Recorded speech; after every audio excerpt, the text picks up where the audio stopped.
if we're subtracting fractions from one another, just keep in mind that if we have 100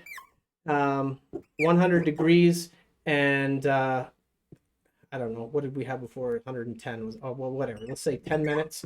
And we have to take away from that 50 degrees, okay, and 50 minutes.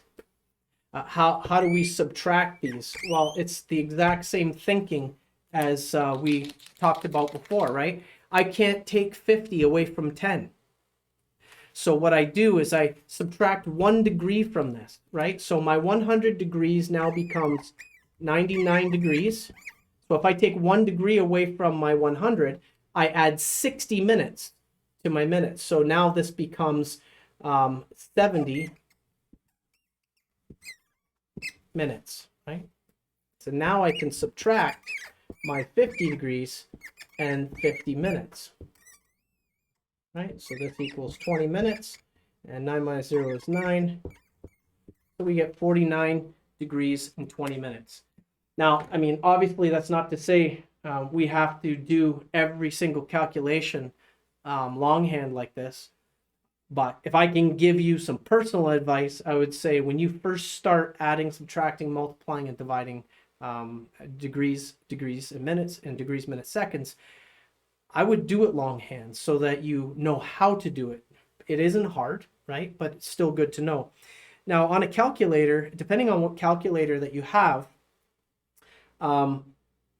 it may not be as simple as that. So some calculators have on them a little button that says DMS, right? Or it may look like this,